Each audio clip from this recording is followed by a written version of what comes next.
a 4 pound weight, which is ito, which rests upon a frictionless surface na itong frictionless surface. Tapos, between pa pala, no? Between two springs, yan, K1, K2, na merong kanyang spring constant. And then the weight is released from rest when it is 3/4 inches from its equilibrium position. Determine the period of vibration and the velocity as it passes through the equilibrium position. Uh, ano muna? Siguro, lista natin ang given.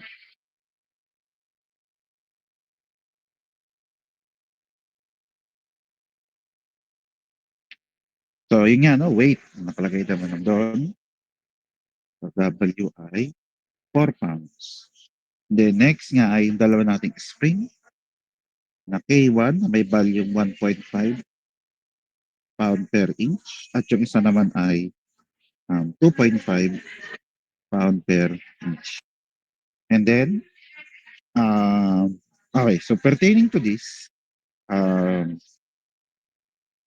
dadagdagan ko lang kasi kung napansin nyo yung 3/4 inch, hindi malinaw ko ng direction.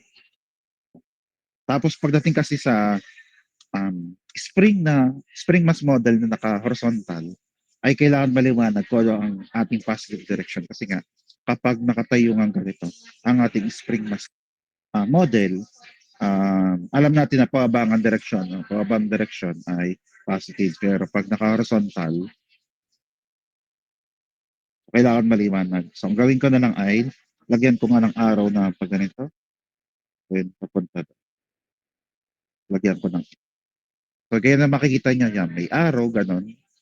So, sabihin yan ang ating positive direction for ayun nga, positive direction, to the right, kumbaga. To the right ang positive direction. Then, ito nga, no, yung initial value natin na time is equal to 0. Tapos yung x nga natin ay 3/4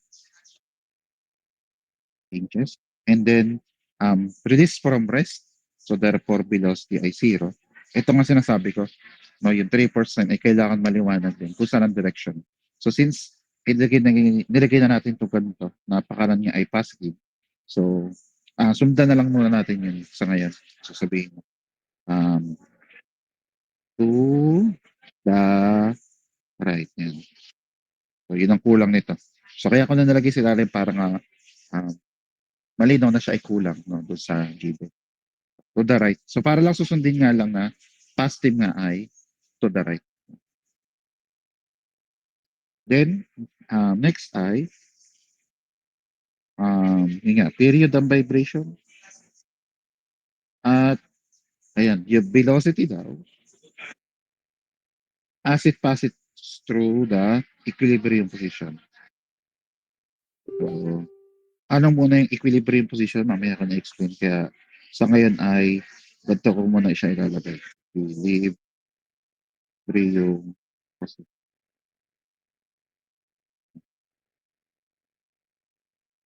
And then, solution.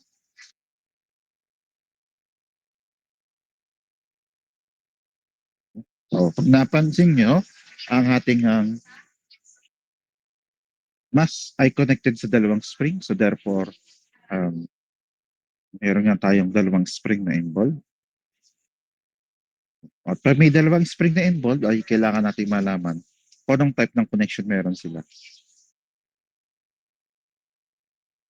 So, paano malalaman kung anong type ng connection? Hindi yun nga. Ang gagawin nga natin ay itutulak nga natin ng kaunti yung ating mass. Tulak natin siya ng kaunti papunta.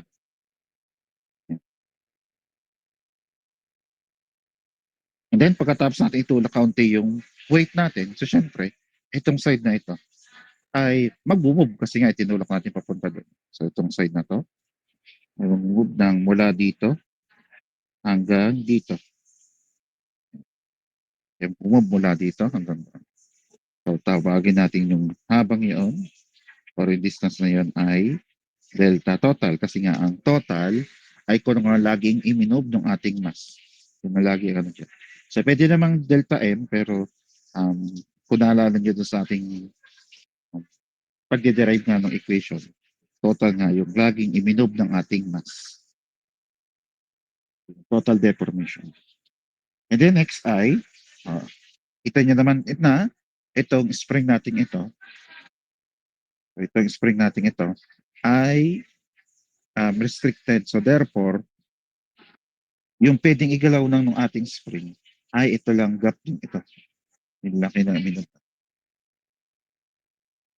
So therefore, yan ngayon yung ating corresponding deformation para sa spring number 1. Yan. Which is, katulad din yung una, na under parallel connection, na yung total deformation nga natin ay equal nga sa deformation number, sa spring, deformation ng spring number 1. Pare sila kasi nga yan, restricted sila between these two parallel lines na to. Kaso nga, kailangan natin siya ikumpara dito sa spring number 2 rin, hindi pwedeng yung total lang at yung spring number 1. So, paano ngayon itong spring number 2?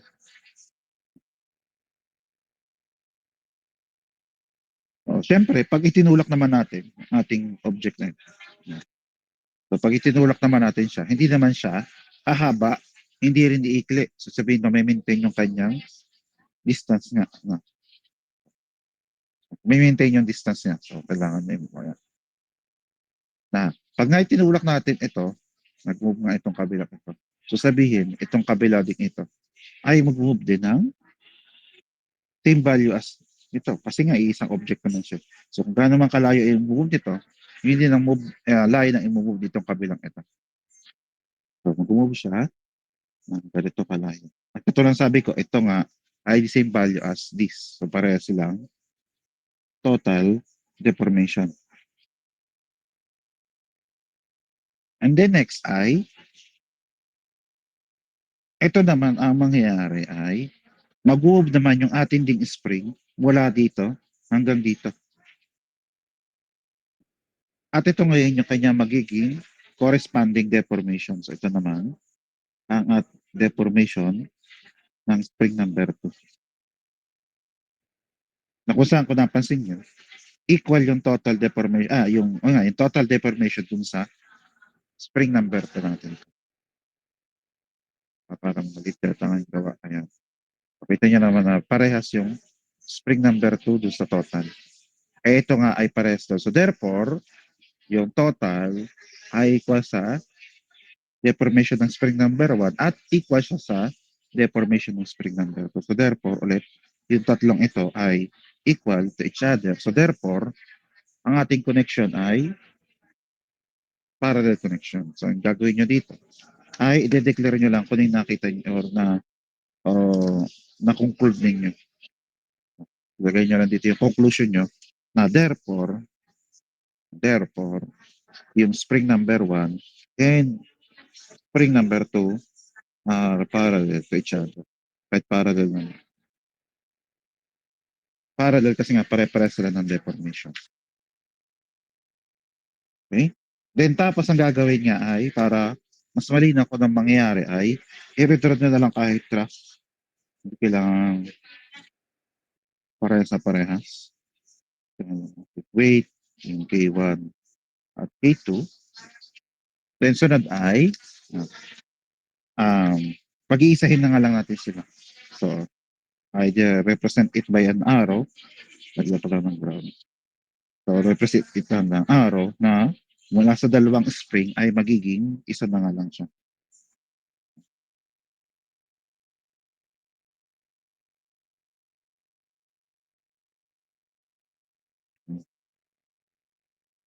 Tapos ito ngayon, yung equivalent nitong dalawang ito, ay kayo na nga bahala kung gusto yung label.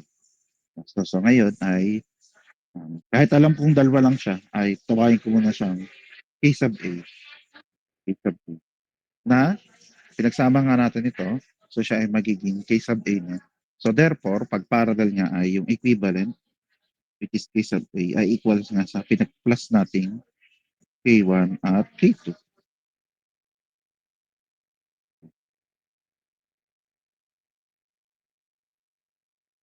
Okay pa kaya? Naintindihan naman ang ginawa ko ito? Okay. E di continue natin. Well, may value naman tayo ng K1 at K2. So, K1 nga ay 1.5 at ang K2 ay 2.5. Hindi ko na sinulat ang unit nila kasi pares naman ang unit nila. So, 1.5 and 2.5 is 4. Then yung unit nga ng dalawang ito ay pound per inch. Then next ay, ano ba? Hindi, period naman eh. So pag period ang kailangan ay kailangan natin kunin ang omega n. So, omega n ay square root of k over m. Na yung k nga natin ay yung ito, yung kakukuha lang natin. Dapat pala ka. O anyway. Tama naman, ka. Tapos, 4 pound per inch. Tapos, ang mass nga natin ay magagaling dun sa weight na yun. Ang weight nga natin din ay 4 pound. Yun, 4 pound yung weight natin. Para nga maging mass, divide natin by 32.2 feet per second squared. Then, yun ulit, meron tayong different unit for length, which is yung sa inches, yung sa feet. Kaya itong inches na lang na ito. Ang gawin natin feet. Yan, tapos, zero. So, makukuha natin yung omega n. Zero ng 4 times 12 divided by 4 divided by 32.2. O di yan. Sagot.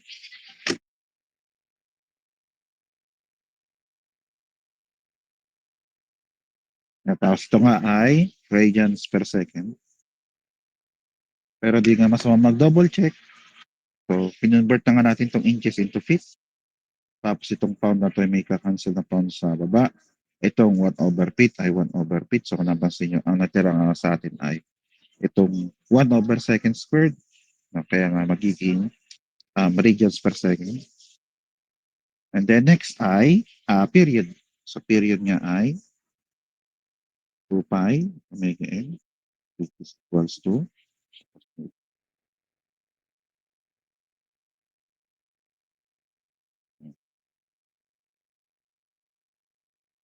19.570.598 radian per second. And then yung 2 pi nga ay 2 pi radian. So therefore, period ay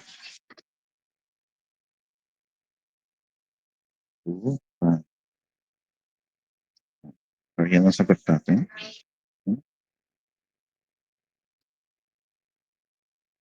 3196 40138.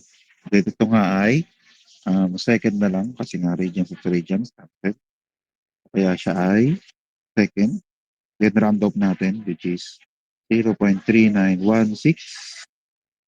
Ayun, tama, 6 na lang siya. Then second. Box natin ang sagot for period. Then sunod nga ay velocity. Yan, velocity.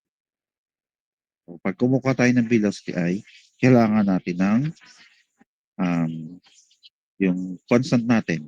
Yung dalawang constant na C1 at C2. So, tawag natin dun ay arbitrary constant ang tawag sa kanya. Yung C1 at C2 ay arbitrary constant. So para makuha ngayon ang arbitrary constant ay um, kailangan natin ng initial value which is ito. So kompleto naman yung initial value natin. So i-redeclare lang natin, sabihin eh, gagamit na nga tayo ng initial value when time is equal to 0. Lalo na yung x. No? Kailangan niya yan ay may direction. Nga, kaya ang dalagyan ko na to the right. And to the right nga sa atin ay positive. To the right na positive, so meaning ito ay positive. 3/4 inches. Then ang velocity natin nga ay equals to 0. Yeah.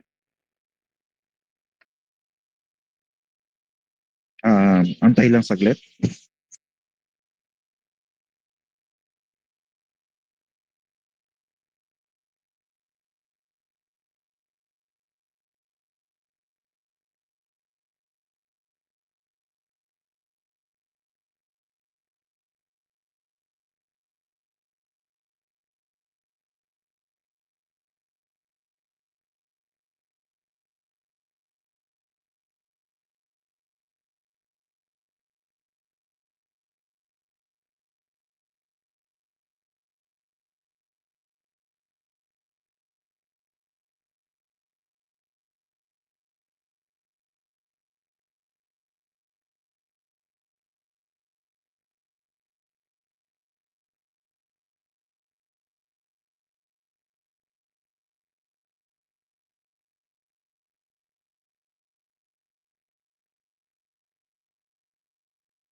Ah, antay pala muna, no?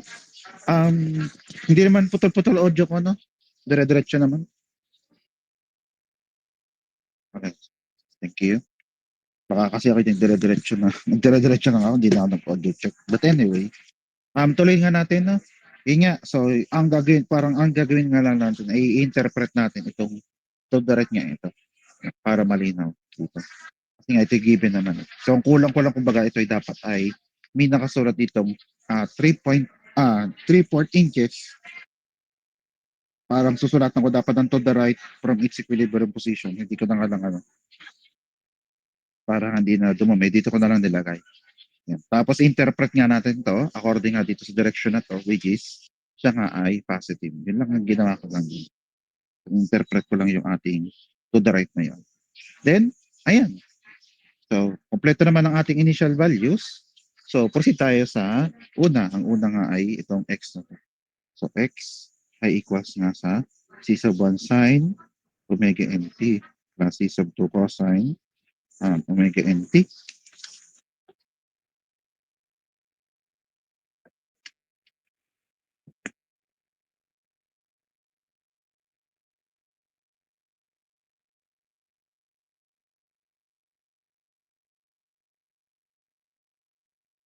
Ayan. Tapos, ano nga, yung mga zero muna ang isubstitute natin. So, ang zero nga ay itong time. So, x muna, x, mamaya na siyang isubstitute. So, ano yung matitira? Then, magkakaroon nga tayo ng omega n times 0. Then, plus c2 cosine ng omega n times 0. So, x ay equal sa, ito na lang, ballpen na lang. So, cosine 0 ay magiging 1 at sine 0 ay magiging 0. So, wala na itong unang term na to. So, ito ang tira na lang dito ay C2 kasi times 1. So, therefore, x ay equal to C2 or yung C2 ay equal sa x na ang x nga ay may value na yun. So, dahil isa-substitute na natin siya as value, hindi na kailangan yung direction. So, kaya siya ay 3/4 na lang. 3/4. So, yan yung para sa C sub 2. And then next nga ay yung velocity. So, velocity ay equal sa omega n c sub 1 cosine omega nt minus omega n c sub 2 sine omega nt. Na ang isa-substitute nga muna natin ay yung time natin na 0. So, velocity ay, hindi, yung 0 nga pa rin pala ang velocity, sorry. I-cross out ko na lang. So, 0 nga rin pala ating velocity, kaya pwede na natin din substitute yan. So, 0 equal sa omega n c sub 1 cosine ng omega n times 0 minus omega n c sub 2 sine ng omega n times 0. And then, ito nga ulit ay equal na sa 1. Ito ulit ay equal na ulit sa 0. So, wala na itong part na to. So, natira ay, ito ay 1. So, omega n at c sub 1. So, 0 ay equal sa omega n c sub 1. And then, dahil nga ito ay 0, so pag dinivide natin both sides by omega n, so therefore, c sub 1 ay equal na to 0. So, 0 na nga ang c sub 1. Ang c sub 2 nga natin ay 3/4. So, dito sa ating general solution, wala na nga itong part ng C1 kasi nga equal siya to 0. So, susulat na lang natin itong second part na to. Dito na lang sa taas. Which is x is equals nga pala to C2. Ng C2 ay, ito, 3/4. 3/4 siya. 3/4. Then cosine. And then yung omega n natin ay ito. Ito yung omega n. 19,657,0598. Then, okay. Then sunod nga ay, di okay na, meron na tayong particular solution, hanapin natin yung value ng B. So, ano ngayon itong sinasabi nitong equilibrium position? So, yung equilibrium position kasi, kung maalala ninyo, nung ako ay nag-drawing, kahit dito na lang. So, kasi nung nag-drawing ako ng sine wave, or kahit do sa PowerPoint, di ba may nilabel ako na itong wala. Ito nga pala, ito yung positive na pababa at yung negative na pataas. Di ba may nilabel nga ako dito sa gitnang ito? Nang sabi ko nga, yung gitna ay yung tinatawag nating position of equilibrium.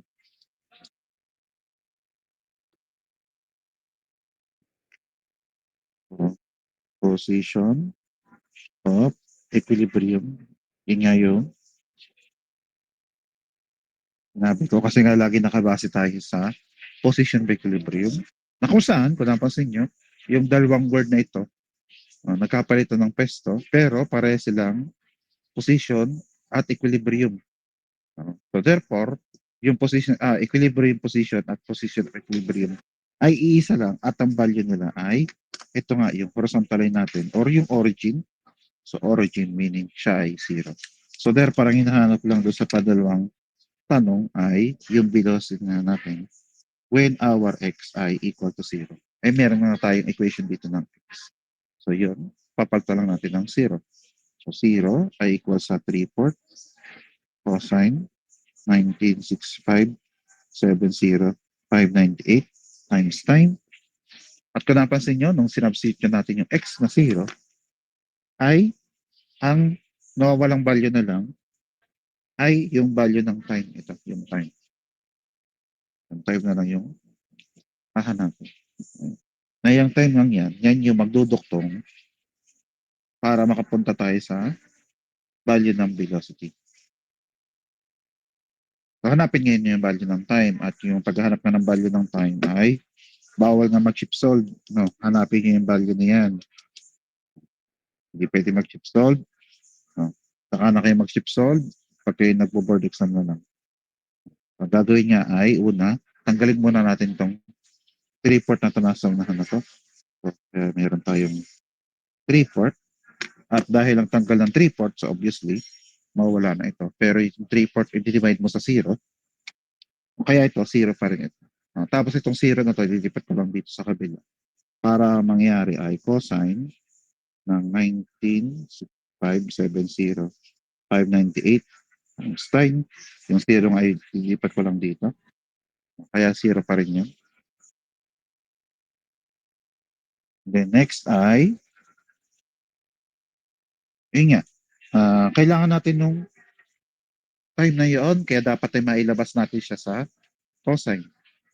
Wala mailabas sa cosine. So therefore, mag-a-apply tayo ng arc cosine both sides ng ating equation. Apply tayo ng arc cosine para itong cosine na to ay matanggal na. Ang matitira na lang ay nasa loob ng ating yung nasa loob na ng cosine na function which is yung 19,657,598 times t. Para nawala na siya sa loob ng cosine.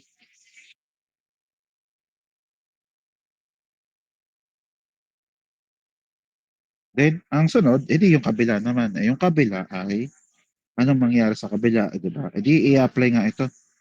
Which is, yun nga yung arc cosine ng 0. So, dito na lang sila. So, ito ang kabilang ito ay arc cosine ng 0.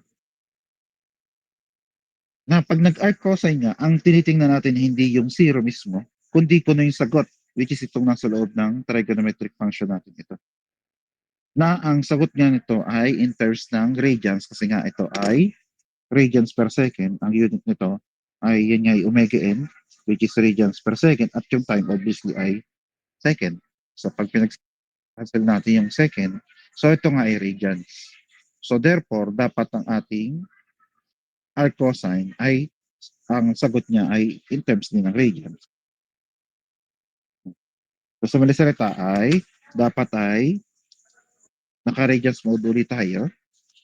At yun yung gagamitin natin sa pagkuha ng arc cosine ng 0, which is ito. Okay? O di, yun ngayon siya.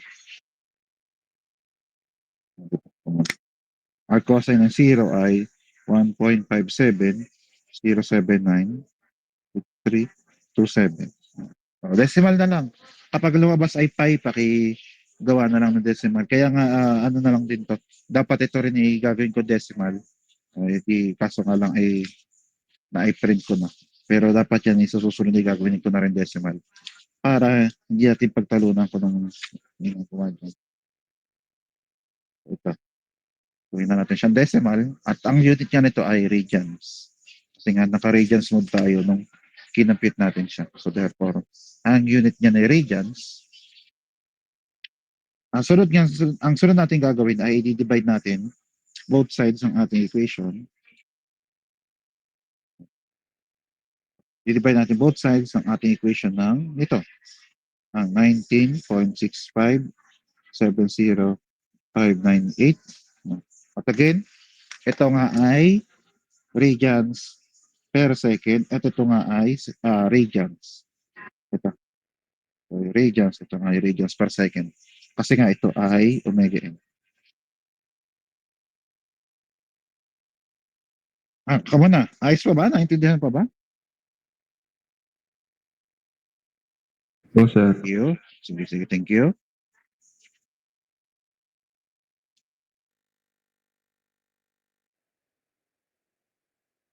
And then, di yun na. Solve na pala natin siya. So, di-divide lang natin to ng ating omega n. Ang omega n ko. Ito. Tama. So, divide ko ng omega n. So, ang omega n ay, ayan. Yan ang sagot natin. So, ayan ang sagot na.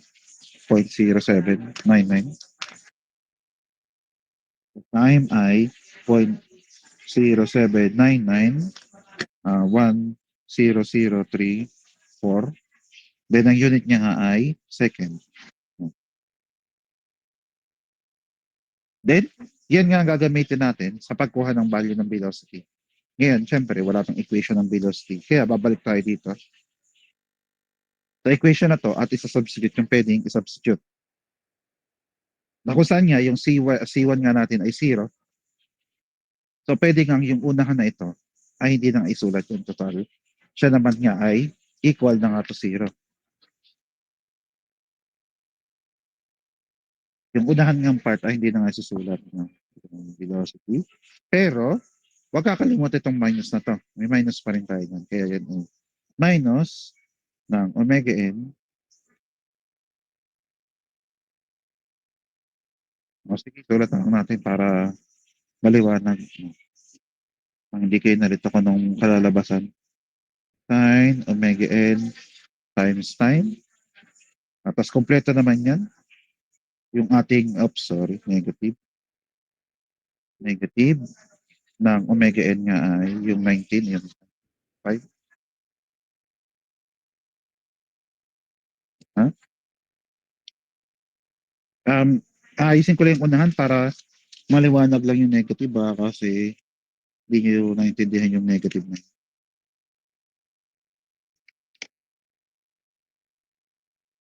Ayusin ko lang ha. Yung negative kasi mahalaga. Negative plus velocity equal. So, para maliwanag na may negative 6570598.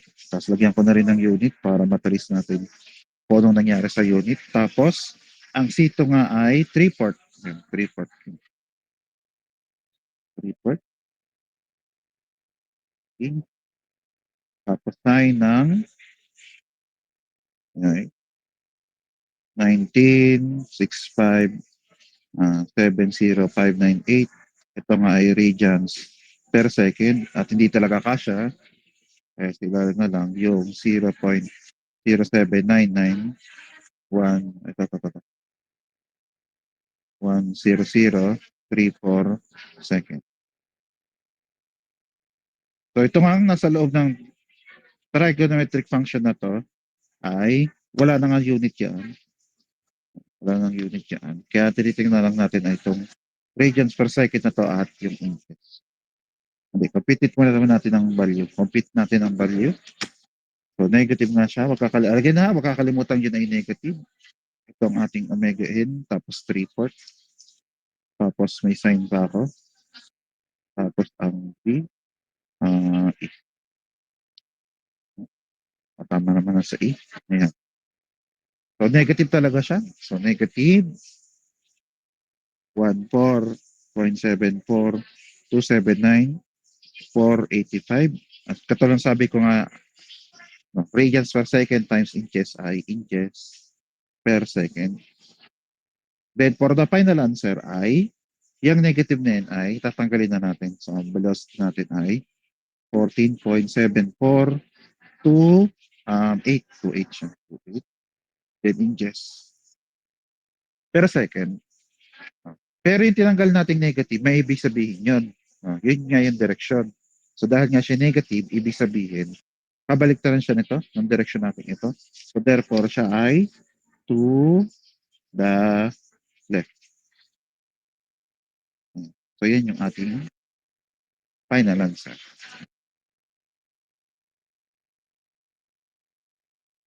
Huh? Ayan, okay. Okay? Pakisabi naman kung nakuha na ng screenshot.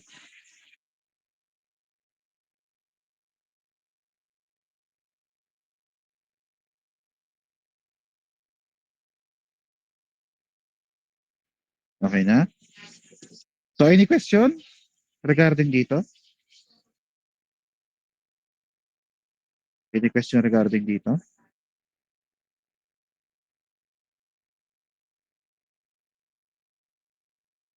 Wala naman po, sir. Wala naman. Sige. E di, ano ngayon ha? So agad yan nga yung ating midterm exam. Meron na tayo mga parallel at series connection ng spring.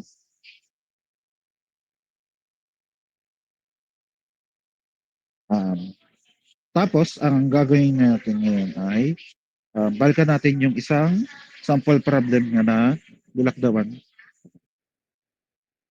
Nilakdawan natin last time. Which is,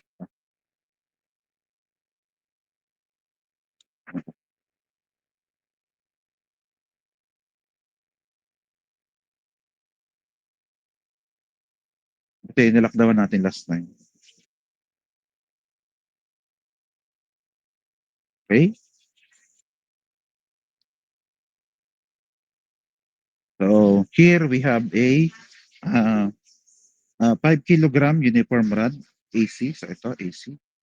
Which is attached to a spring of constant. Yan. Ito ay dadagdagan ko lang ito ng subscript na B para siya malinaw na point B.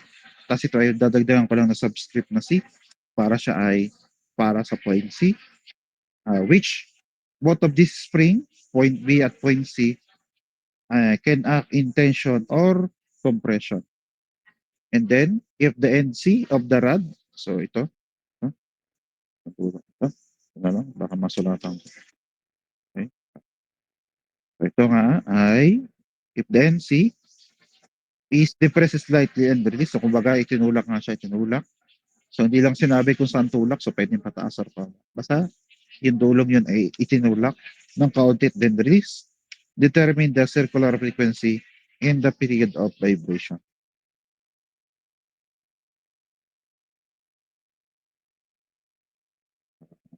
Ano na? Tamo na natin ang given. Lagi namang given nagsisimula. Given. So meron nga tayong 5 kilogram at ang 5 kilogram or yung kilogram ay mass. Yung mass ay 5 kilogram. Then yung dalawa nating spring constant which is A sub B ay 500 Newton per meter and then yung isa ay K sub C ay 620 Newton per meter. Tapos, hindi naman kulang ito, yung initial value natin kasi dapat sinabi kung gaano kalaki yung itinulak na ito. Tapos sabihin nga nitong release ay release from rest. So kumbaga kulang yung ating initial value. Pero mayroon pa dyan another given which is ito nasa drawing ito. Itong dalawang ito. Itong 1.4 at 0.7. Ito mo ng 1.4. So yung 1.4 kita nyo naman siya ay yung layo ng A to C or yung mismong rod AC as expressed dito. So yun yung ating layo ng rod na AC. So therefore, ano na lang, sabihin na lang natin yan nga yung length ng AC. Yung line AC. Kumbaga. Tapos equal nga yan sa 1.4. Pero bago ko equal sa 1.4, ay yung mismong value na 1.4 ay ilalagay natin sa isang separate na variable. na yung variable na yan ay tawagin kong L. Siguro mamaya intindihan niyo bakit inilagay ko siya sa L. But for now, basta nilagay natin siya sa common na variable na L. Ano na lang siguro, parang ang brief na explanation ko na lang dito ay mas madali kasi kapag inanalyze natin yung mga susunod na computation kapag nilagay natin to sa isang variable instead na mga 1.4 at 0.7 yung value gagamitin natin. Okay. Mas madali kasi yung analysis ng computation. Kaya sa halip na 1.4 or 0.7 yung gagamitin natin ay and represent muna natin siya as variable nga na L. Na yung L nga yan ay may value na 1.4 meter. Then sunod niya ay yung 0.7 na yung 0.7 niya ay pag kinumpara niya sa 1.4 ay kalahati. Kalahati. So ito ay kalahati nito. Or dahil nga siya kalahati. So therefore, itong walang dimension na to ay 0.7 din kasi nga kalahati. So ito ay 0.7. So therefore, yung kabila din ay 0.7 meter. At dahil nga kalahati, nakikita nyo, ay parehas yung value ng ating length ng AB ay parehas sa value ng length ng BC.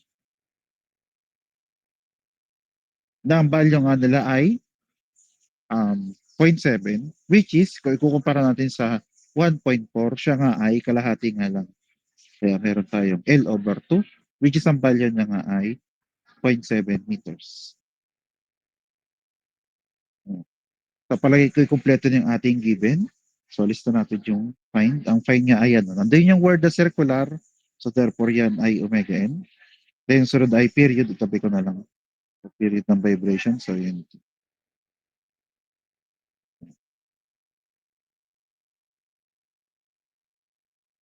Okay? Okay naman? Narinig ba yung discussion kong yun? Okay, thank you. Thank you sa reply. So, dito muna tayo. No? Alam ko meron tayong solution dito. Pero, so, bakit tayo babalik dito? Kasi, di ba meron na nga tayong tatlong model na alam na natin ng omega n. So, therefore, pwede na nga hindi natin siya i-derive.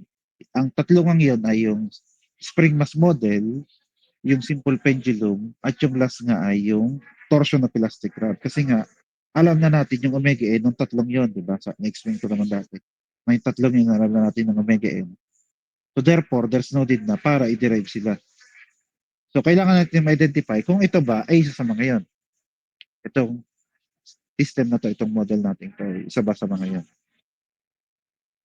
So unahin ko muna yung dalawang huli, yung pendulum. So kailangan nga sa pendulum ay may tali. So kita nyo naman na directly siyang connected doon sa point A natin. Kaya hindi yan simple pendulum kasi directly connected. Kailangan or sabihin na natin ding kailangan nga ay mas na nakabitin sa tali or mayroon tayong rope or string. So, walang rope or string, so therefore hindi yan pwedeng maging simple pendulum. Then torsion, yung torsion niya ay pinipilipit, no? Pinipilipit yung rod. Kita niyo naman yung rod, may pivot point pa nga dito. So, hindi man lang siya napipilipit. Merong forces, pero may pivot point kasi. So, kaya pag ganun yung ikot. Then, yung nilakdawan ko ang una ay spring mass model. So, kaya ko siya nilakdawan kasi kung titingnan niyo, yun nga, nasa pangalan naman, spring mass model. So, therefore, meron tayong spring. Then, ito nga, rod AC, yun nga, no? Maliwanag naman dito, may mass. So, kumbaga, malapit na to sa pagiging spring mass model kasi may mass, may spring. Pero hindi pa rin to, no, hindi pa rin ito considered as a spring mass model dahil lang ng existence itong hinge na ito. So dahil kasi ng hinge na yun, hindi siya pwedeng tawaging spring mass model. Kasi para masabing spring mass model ay dapat yung ating mass ay nag-move ng linear. So up and down lang siya. Bawal siya magkaroon ng twist in any kind. para siya mag-twist. Kailangan ay up and down lang yung motion niya. Ayan, ganyan lang. So therefore, pupunta ngayon ito doon sa pang-apat. Ang pang-apat nga ay free vibration of rigid bodies. Pang-apat. Tapos, ang unang step sa free vibration ng rigid bodies ay set the appropriate. So, kailangan natin munang ma-identify kung anong type ng motion meron niya ito. So, dahil nga meron tayo ditong pivot point or hinge, so therefore siya ay curvilinear motion kasi may pinag-iikutan. So, basta may point na pinag-iikutan yan ay curvilinear motion. Then next ay choose the position of equilibrium. So, yung position of equilibrium, edi ito na lang. Na kung saan yung ating rod AC ay horizontal. So, yung ating rod AC ay horizontal. So, drawing muna natin yung ating FBD. Nakatulong sabi ko nga yung ating rod AC ay horizontal.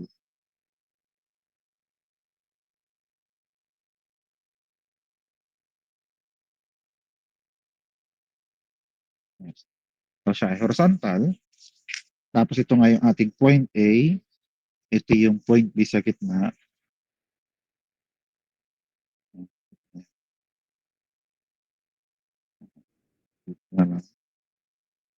Dito. Tapos ito yung C. Then next nga, FBD nga ito. So therefore, we identify forces. So una ay yung sa hinge. So pag may hinge, so meron tayong vertical and horizontal reaction, RY and RX. Meron tayong vertical and horizontal reaction sa may hinge. And then next ay itong weight or yung mass. Kasi may given tayong mass, so therefore yan ay may weight. E di ang weight niya ay located sa center or sa gitna at gitna ay kalahati. So therefore, located din siya sa may point B kasi nga point B ay kalahati, nasa gitna din siya. So therefore, located din sa point B yung ating weight. Tapos para lang malinaw na siya ay gitna talaga, especially itong weight na to, ay lagyan ko lang to ng dimension na L over 2, tapos yung kabila din ay L over 2. Ayan. So L over 2, L over 2.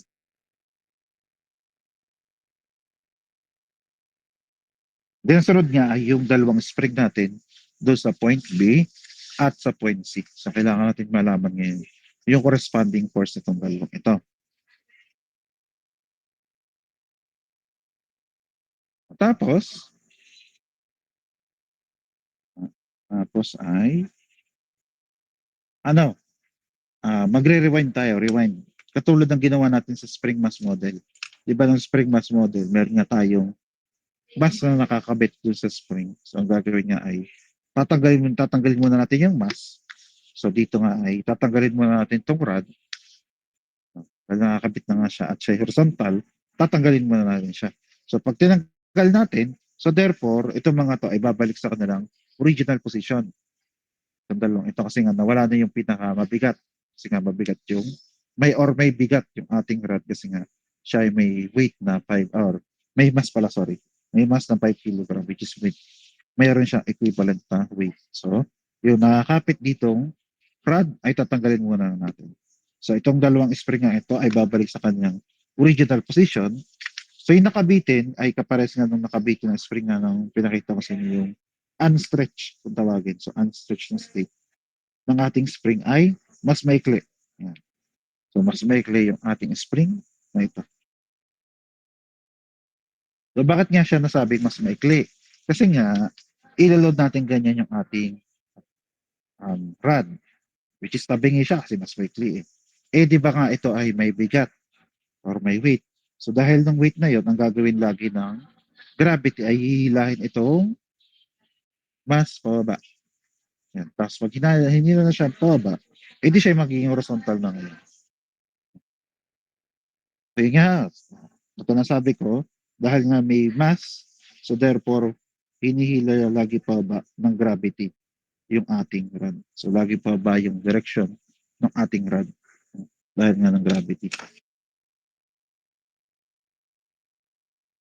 So, yan nga yung ating spring pag nakabitin. So, paano naman pag gantong nakatayo? So, pag ganito naman nakatayo ay gagawin natin naman ay mas mahaba naman yung ating spring.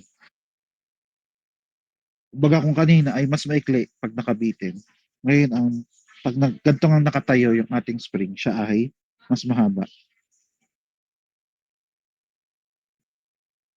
So, mas mahaba siya.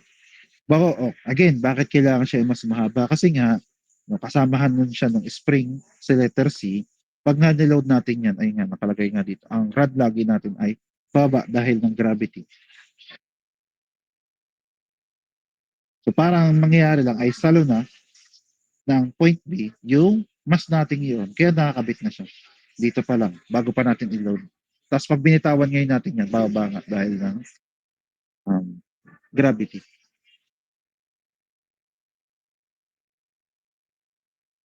Kung saan, kung napansin nyo, yung dalawang spring natin, specifically yung kadalang deformation ay, ito yung deformation para sa B, at ito naman yung deformation para sa C. Yun at yun.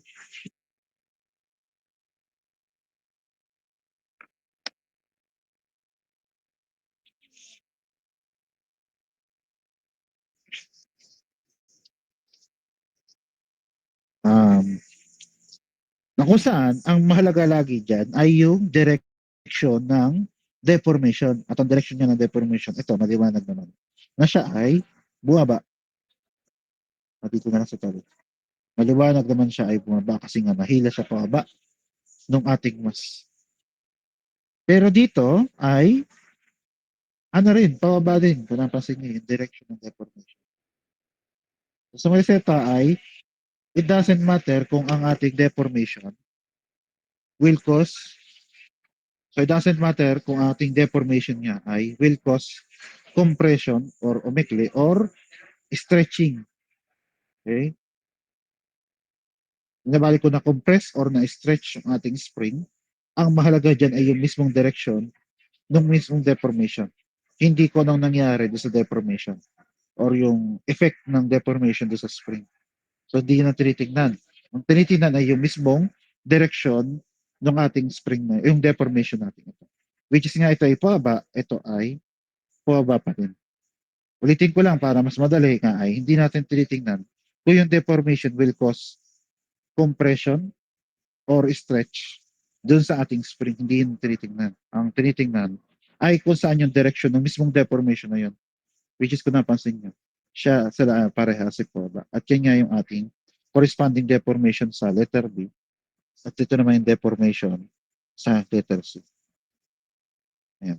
At dahil nga dalawa, at kapares din siya nung ginawa natin nga under spring mass model, di ba? Sa spring mass model, meron pa nga tayong, ang tawag nga natin dito ay, ang tawag nga natin dito ay unstretched na state ng ating spring. Tapos iniload nga natin yung ating mass. Tapos nung niload natin yung mass, edi syempre nga bumaba siya.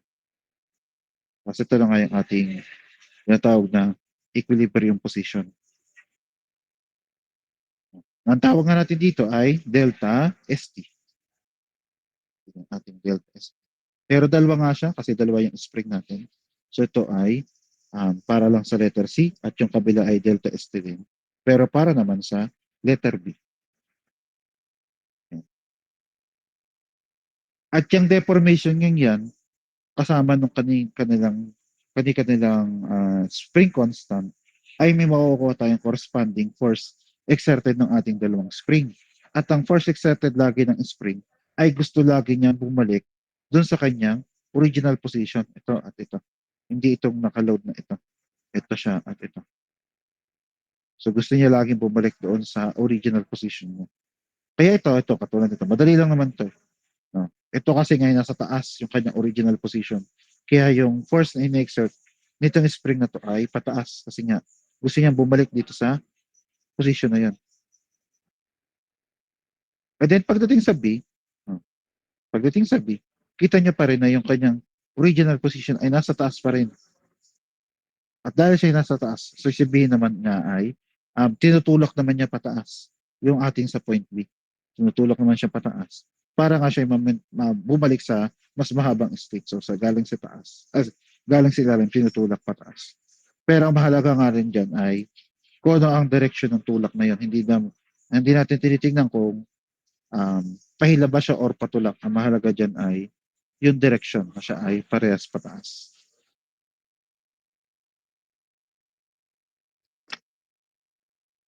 Okay kaya? Naintindihan kaya bago ako magdala-diretso? Yung lahat na yun? Okay, sige, salamat. O di yun, katulad ng sabi ko nga, both force exerted by B at yung force exerted ng C ay parehas pataas.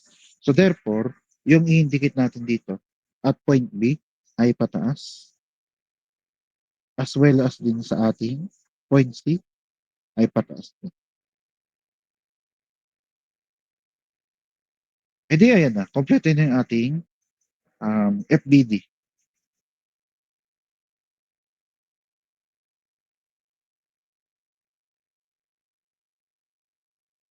Kompleto ng ating FBD. So we can now proceed with our equations of equilibrium. Yan ko lang ng label. At equilibrium.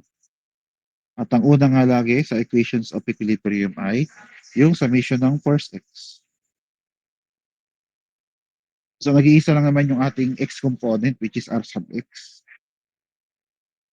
Kaya r sub x ay equal to 0. Then sunod nga sa x, dy.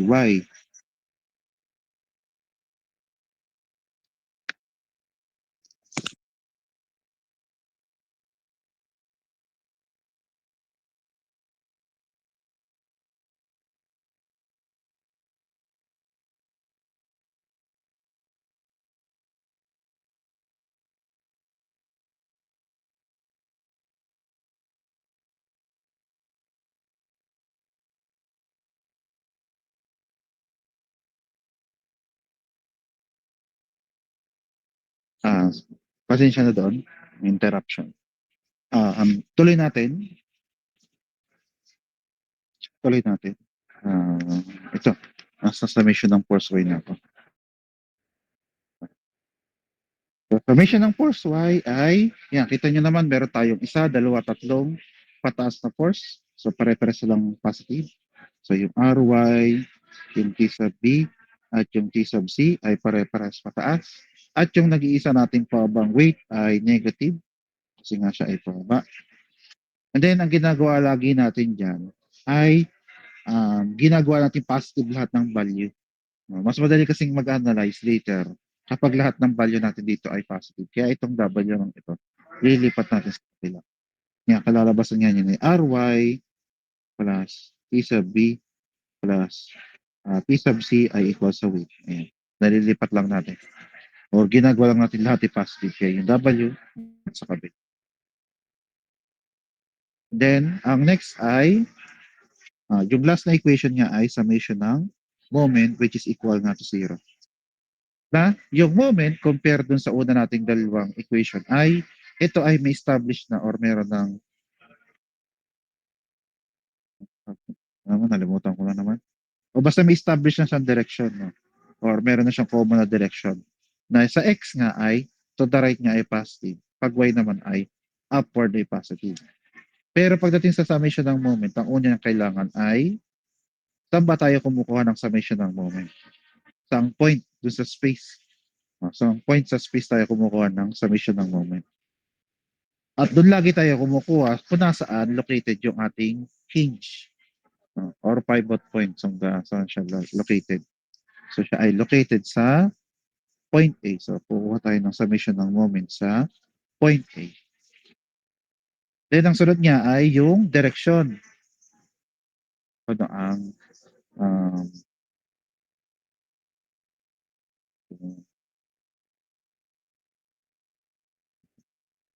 tapusin ko na lang para matapos na. So, ang mahalaga nga lagi dito ay yung direction. Kasi kung napansin nyo nga dito, wala na tayong indicate na direction. Kasi nga meron na silang standard na direction. Itong to the right, ito naman ay upward. So, pagdating sa summation ng moment ay kailangan maliwanag ko ang direction. Pero dahil naman siya equal to 0, so therefore, yung direction na hindi pa ganun ka-critical. Hindi pa critical yung direction natin ito. So, masalita, walang maling direction dito as long as in-indicate mo kung anong gusto mong maging positive direction. So for now ay indicate natin siya ay counterclockwise. Yun nga ha, walang mali dito dahil nga siya equal to 0. Pero mahalaga pa din ay dapat siya properly define ko ng ating positive direction.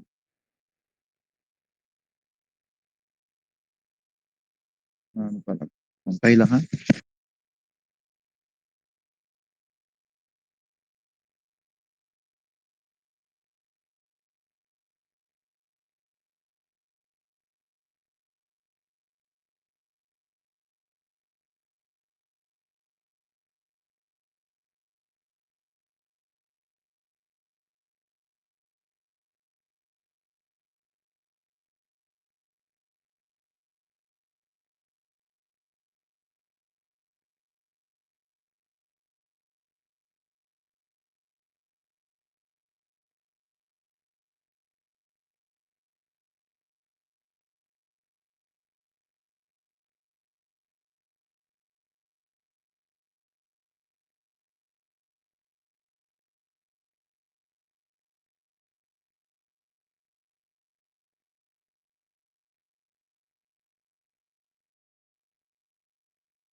Anyway, again, pasensya na. Patuloy natin. Asya ano na rin na. Check ko na rin. Okay naman ang audio ko, no?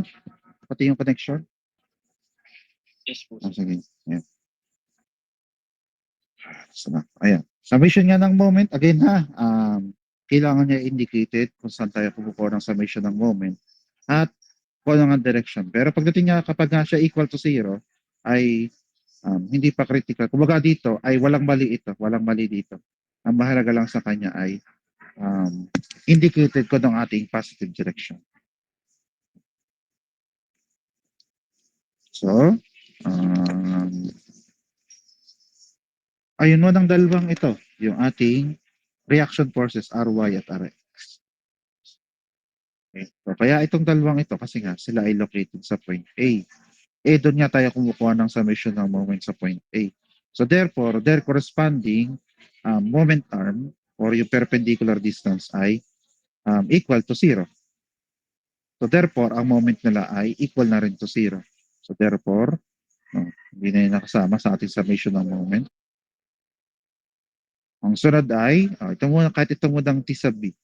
So in T sub B ay may perpendicular distance as you can see, which is L over 2. So therefore, yung moment ng T sub B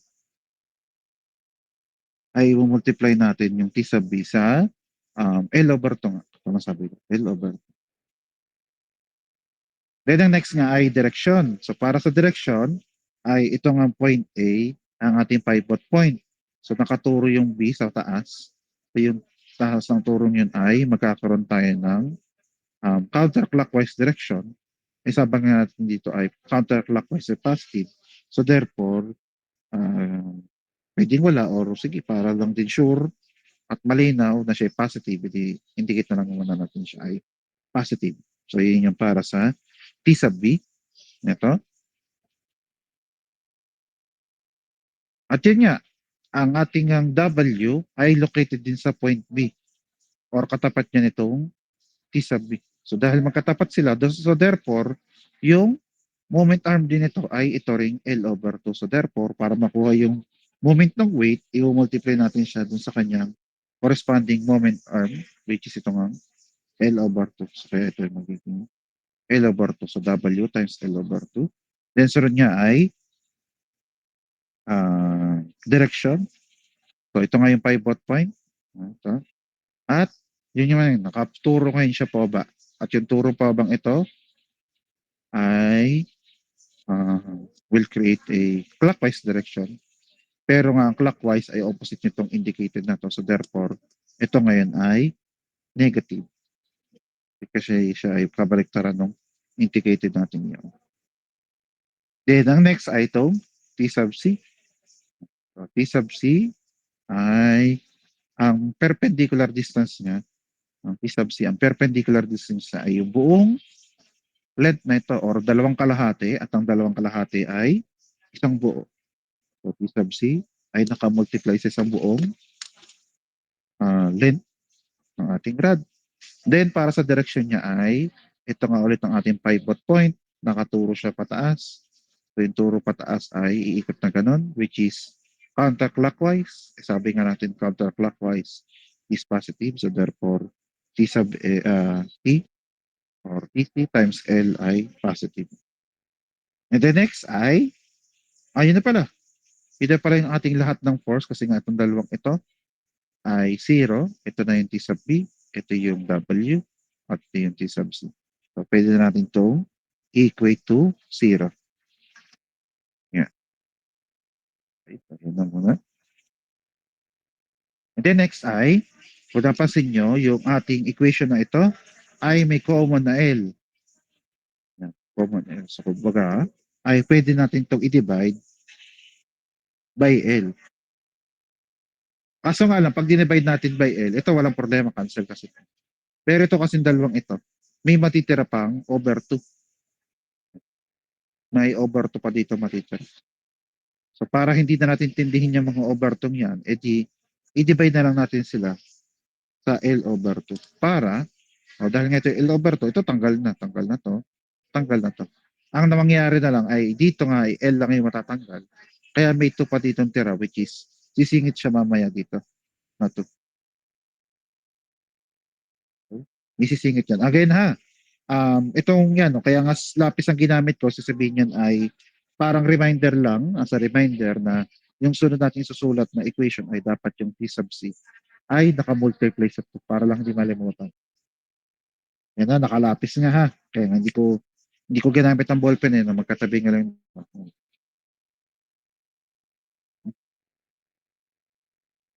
Limutan ko yung pag pinakluban. Kaya nga, L over 2 na nga yung ating magiging ipang divide. So therefore, ito nga ay T sub B minus weight. Si weight na nga lang siya. Ito nga, katulad sabi ko, ay times 2. So, 2 T sub C is equals na 2, 0. And then next ay, yung ating dalawang reaction force na to, which is yung T sub B at yung T sub C, ay mayroon ng corresponding Hooke's law dahil sila ay galing sa deformation, which is delta ST sa B at yung isa delta ST sa C.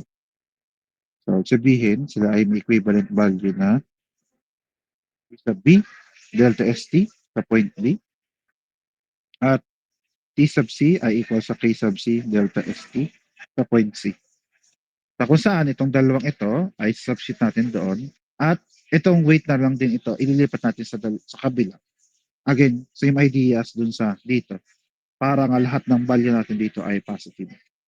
Madali kasi nga mag-analyze kapag puro positive yung value natin.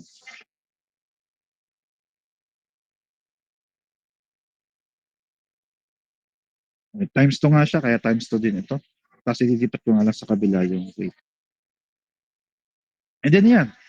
So yan na yung ating final equation for our equation of equilibrium. Okay. So wala na kasi tayong pwedeng gawin dyan kasi pag inilipat natin ito sa kabila, edi magiging negative. Eh gusto nga na lagi natin positive yung value. Tapos pag nag-divide tayo ng kung ano man, kunwari 2, kaya nga divide din natin by 1/2 ito. Para nga hindi na problema yung 2. Kaya yan na muna ang ating equation for the state of equilibrium. So proceed ngayon tayo dun sa sunod. Ang sunod nga step or step number 3 ay establish our differential equation. So in order to establish our differential equation, gagawin din natin yung ginagawa lagi natin. At yun din naman ang sabi din dito, ito, yung description nito, yung NC of the rod is depressed slightly. So sabihin, yung point C dito ay tutuunan natin ng kaunti. Ngayon, bakit hindi pataas ang tuon natin? Pababa. Pababa ang tuon natin. Mas makikita kasi kapag dinrawing ko. So basta sa ngayon ay tutuunan mo natin siyang pabaganyan. Kapag tinuna natin pababa, edi yan nga. Exaggerated pero ang ating rod ay naka-incline. Naka-incline yung ating, again, exaggeration. Okay? So, naka-incline yung ating rod. Na ang mangyari, so therefore, further na-compress yung ating spring na ito. Yan. Kaya yung bagong position ngayon ng point B ay somewhere dito. So, ito. At ganun din yung sa C. Siya na may further na nahila na yan. Dito ngayon yung position ng ating C. At yun ang dahilan. Kaya natin tinulak pa ba yung ating rod ay para further ang ating deformation na further ay pababa. Yan. Pababa nga yung initial, pababa din yung additional. Ito ay pababa yung initial, pababa rin yung kanyang additional na deformation. Tapos dahil nga parehas na rin ito, na pababa at pababa, hindi na rin magbabago yung direction ng ating tension ito. Kasi nga gusto niya lagi bumalik doon sa initial position niya. So kaya tinutulak nito pataas. Ito naman, hinihila naman pataas. But still parehas silang pataas. Tapos ito ay lagyan ko nga lang ng label na yung dagdag. Sa halip na X, pwede namang X pero ano na muna, delta na lang din. Then ito ay point B, kaya B. Ito yung additional deformation ng delta. Tapos sa spring sa point C, then is yung spring sa point B. And then drawing na nga natin siya dito ng nakababingi or at an angle na masunod.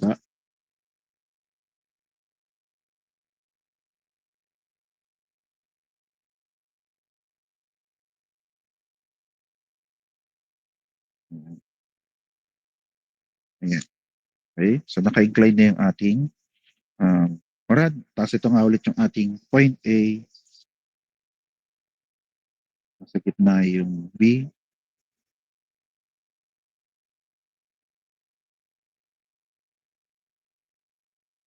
Nasa taas na ng B. Ito lang. Tapos ito yung ito. And then, ayun ulit. Nasa point A yung ating ulit na hinge. So point A ay nandun ulit yung ating dalawang reaction force. Vertical na RY at horizontal na RX.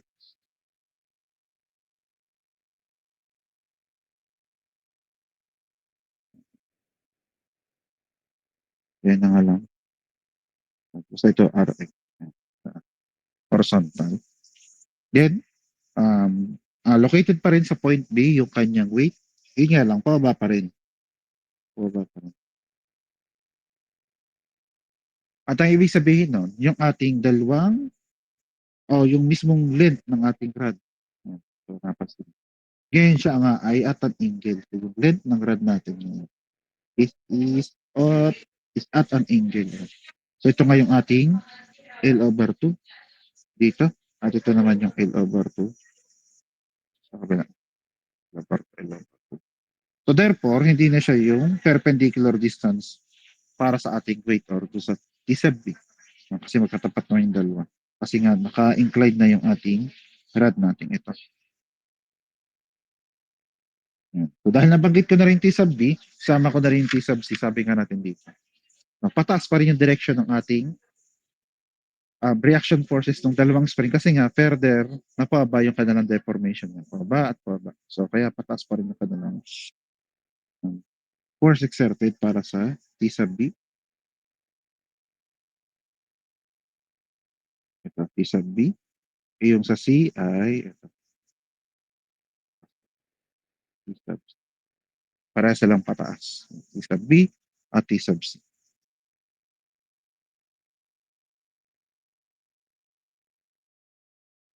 Then ang sunod ay gagawa lang ako ng horizontal line. Nakatapat niya yung point A. Horizontal line. Nakatapat ng point A. Na ibig sabihin kasi niyang horizontal line yun yan ay, yung horizontal line na yan, ay yan nga yung ating position of equilibrium kanina na kung saan nga yung ating rod ABC ay naka-horizontal. Kaya yan yung ating tinatawag na position of equilibrium yung horizontal line na yan. At dyan nga lagi tayo nagsusukat ng ating mga displacement. Kaya yung ating displacement which is in terms ng angle, yan, which is angle uniform, yan yung ating angle theta.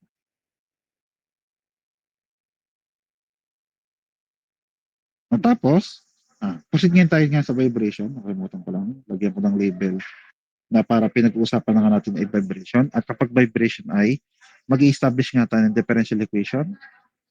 Isa nga lang equation ang gagamitin. Long as makapag-establish yun ng correct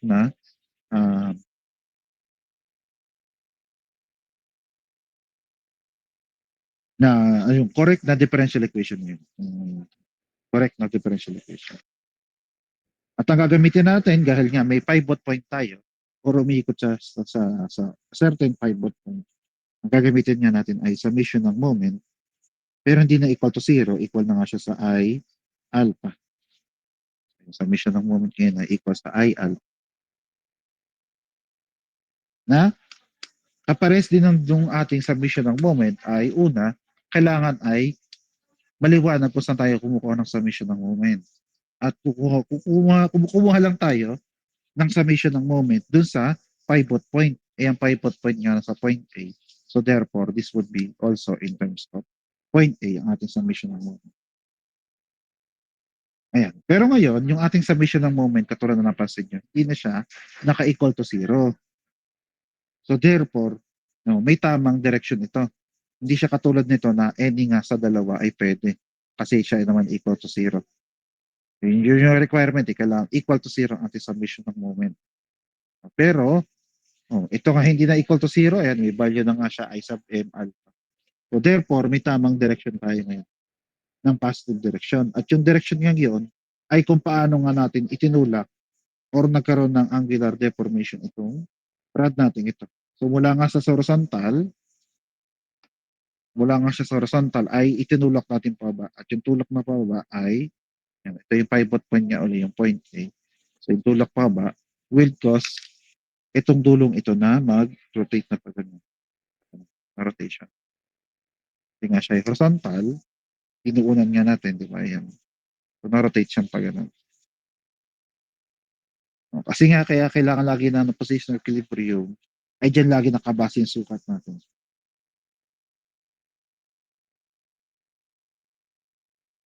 Nga siya pag ganun. At itong direction ngayon ito na unang tulak natin which is pag ganito. Itong direction nga ito, no, pag ganun nga. Oops. Pag ganun nga siya. Yan. So, may pivot point. So, pag ganun direction ay clockwise. Yan, clockwise. So, therefore, ang positive direction ngayon natin dito ay clockwise. Clockwise ang direction na positive. Diyan yung equation natin para sa part ng vibration. Okay kaya? Nagtindihan naman? Bago dire-diretso?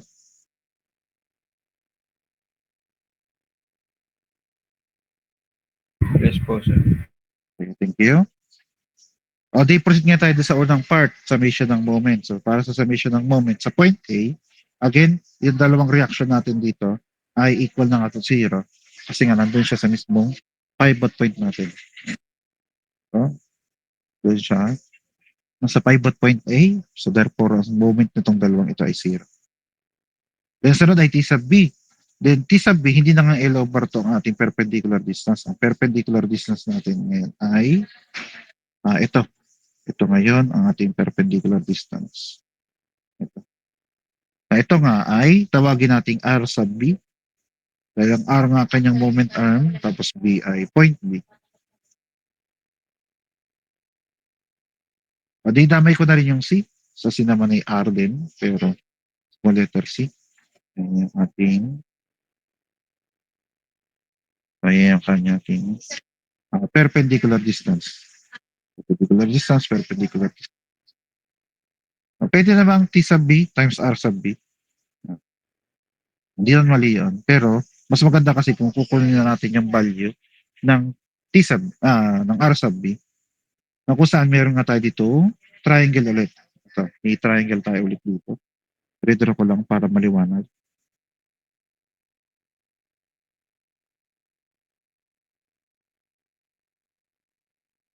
Ayan. Tapos, meron pa nga tayo ditong line sa gitna na pag ano. Hmm. Tapos, yun nga, yung angle theta ay yun din ito. Angle theta. Then yung dalawa nating R sub B, at yung mas mahabang R sub C.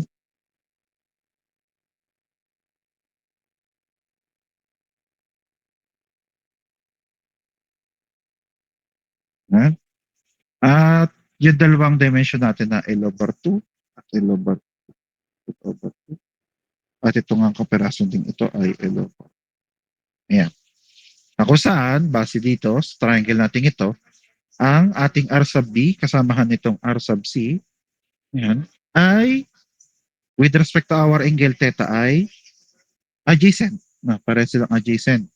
Then itong L over tong ito ay opposite side siya ng 90 degree. At ang side laging opposite ng 90 degree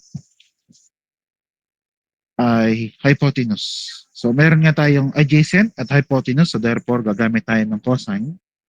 Cosine theta ay adjacent, which is theta B.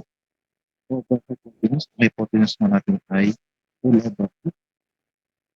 L over 2. So therefore, ang kailangan na natin ay yung value ng R sub B.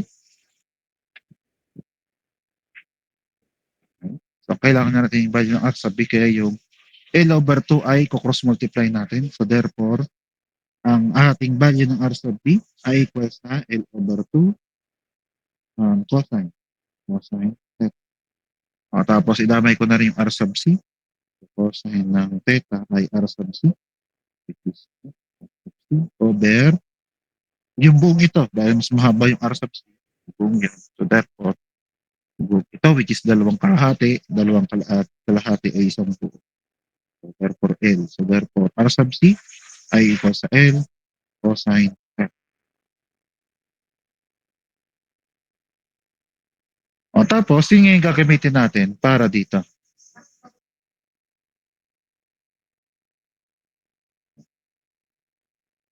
Nag-zoom out na siya. So, yun yung gagamitin na natin para doon sa ating summation ng moment or ating tension at weight. Tension at weight. Di gawin natin. So, una nga muna ay yung T sub B na nakamultiply nga sa kanyang moment ang R sub B. Yung R sub B nga natin ay L over 2 cosine theta. So, therefore, ang equation nito ay T sub B, tama naman, T sub B, tapos nga ay ito siya, L over 2 cosine theta. And then next ay, syempre, direction. Again, ito yung pivot point. Ito yung pivot point. Nakaturo nga siya pataas. Yung turong pataas would create a counterclockwise direction. Pero ngayon, ang counterclockwise ay opposite nung indicated natin sa direction. So therefore, ito ngayon ay minus. And then, katulad din kanina, ang ating T sub at ang ating W or yung weight ay magkatapat. So therefore, parehas ang kanilang moment arm. Kaya ang moment ng weight ay weight multiplied by L over 2 cosine theta. And then for the direction, ito nga ulit ang ating pivot point. No, nakaturo na siya pababa. Yung turo pababa ay pa ganun, which is clockwise. Indicating nga natin dito ay clockwise direction ay positive. So therefore, ito ngayon ay positive.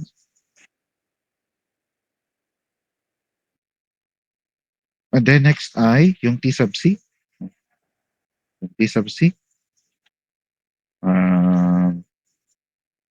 Hindi, nakuha na nga pala natin yung R sub C. So kaya makukuha na natin yung kanyang moment na T sub C na multiply ng R sub C. Ito na yung R sub C. L cosine theta. So multiply natin sa L cosine theta. Ay, pero yung direction naman niya, direction. So point A, nakaturo sa pataas. Turo pataas ay pa ganun, which is counterclockwise, which is opposite nun ay negative. And then, yan na. Yan na yung ating moment. Kasi nga, zero nga itong dalawa, yung T sub B ay yun, yung weight ay yun, at yung T sub C ay yun. So, kompleto na siya. Okay? Teka muna, bago ko diretso sa kabila, naintindihan ba kung paano nakuha ito? Itong mga summation ng moment natin.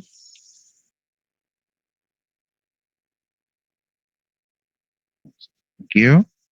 O di yung kabilang side naman ng ating equation, which is I sub m at I sub m means gagamit tayo ng table. So sa table ay kailangan natin makita yung drawing natin ito. Na ang given na dimension lang doon sa ating rod na ito is length nga lang yan. Puro length lang siya. Wala siyang sinabing particular.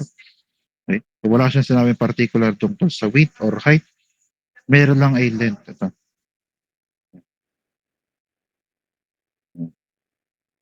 So therefore, dahil length lang yung meron na given, or dimension. So therefore, ang tawag natin nga dyan ay slender rod. At kapag na tayo may slender rod, kung napansin nyo, isa lang pagpipilian natin, madali-dali, no? Isa lang pagpipilian, which is 1/12 ml squared. So yun ang gamitin natin ngayon dito. So siya ay 1/12 ml squared. ml squared. So yan yung ating I sub m. Okay? Check muna natin kung meron tayong transfer. Kasi nga para masabing may transfer ay magkaiba yung axis ng ating ginagamit sa summation ng moment, which is again nga point A, at yung sa ating mass moment of inertia. Para nga malaman yun, edi yun nga yung subscript ng letter dito, which is Z or Y. Kaya sila ay kahit alin, kasi parehas naman silang located sa center of gravity, mapa Y or mapa Z. Parehas silang located sa center of gravity. So sabihin ay mayroon tayong una axis na ginagamit sa moment, which is point A. Kasi nga doon tayo kumukuha ng summation ng moment, ayun nga nakalagay nga summation ng moment sa point A. So meron tayong isang axis na nasa point A.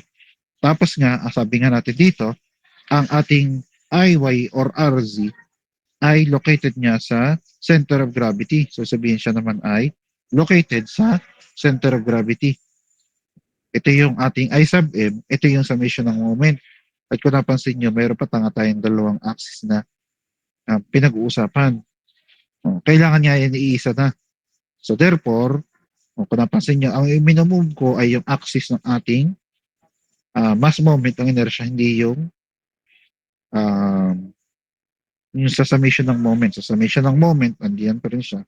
Ililipat natin yung ating I sub m mula dito papunta dito. Para isang axis na sila. Isang axis. Yung,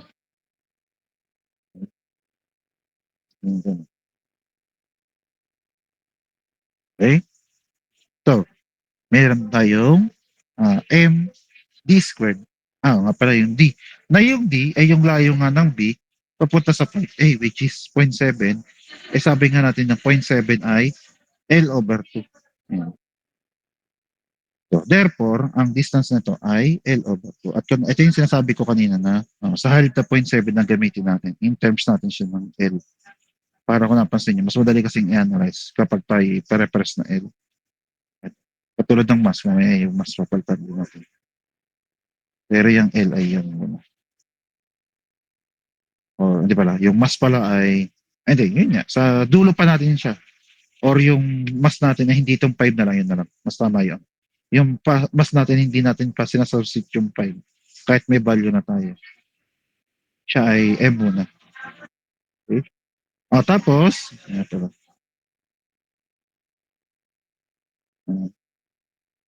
Tapos, huwag kang kakalimutan na alpha. Huwag kakalimutan si alpha.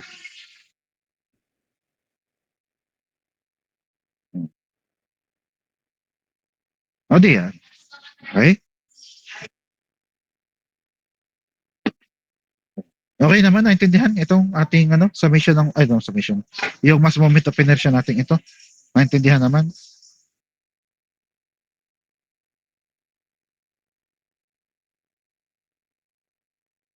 Yes po, sir. Thank you. Yan. And then, yung sunod ay yung dalawang reaction forces ng ating spring ay papalitan natin ngayon ng kanilang bagong value. Bagong value kasi nga, nung tinulak natin siya pababa ay nagkaroon nga siya ng dagdag na deformation. So therefore, yung bagong value ng ating reaction ng ating spring sa point B ay KB multiplied by its new total deformation, which is yung initial plus yung dagdag na delta B. Nakasulat naman yung delta B. Plus natin dalawa. Yan ngayon yung total deformation niya. At ganoon din yung sa C. So, KC naman. Tapos delta ST sa point C at delta C. Yan. At yan ngayon, yung isa-substitute natin dito at dito. So therefore, siya ngayon ay magiging negative. Ito. Yan, dito. So negative KB delta ST ang point B plus delta ng B. Tapos huwag kakalimutan yung moment arm. Dahil minsan nakakalimutan ko rin yun. Huwag kakalimutan yung L over 2 cosine theta. Yung moment arm huwag kakalimutan. Tapos plus nga itong weight. Weight ay L over 2 cosine theta. Then yung C ay ito. A sub C. Tapos delta ST ng point C. Delta C. Yun nga, huwag kakalimutan itong moment arm nila. L cosine theta. Then equal sa, ayan, ito ay pwede na natin itong isimplify. So, una ay letter muna. Para sa letter I, ito ay ML squared. Ito ay ML squared din yun. Yung squared yun, ML squared. So, pareho sila ang ML squared. Then, sunod ay yung number. Ito ay 1/2. Hindi na masama mag-calculate. Ay 1/2. 1 over 12 pala, sorry. 1 over 12. So, 1 over 12 plus, dahil plus yun. Ito nga ay 1/2 na naka-squared, which is 1/4.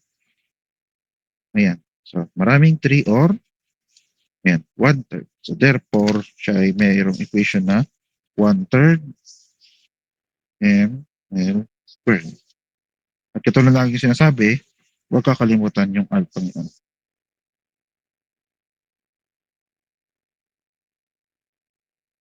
Okay? Then, ang sunod na gagawin ay i-distribute natin yung K at yung moment arm doon sa loob ng ating deformation ito. Ito at ito. So, yung K, distribute natin. Kasamahan nga nitong moment arm na to.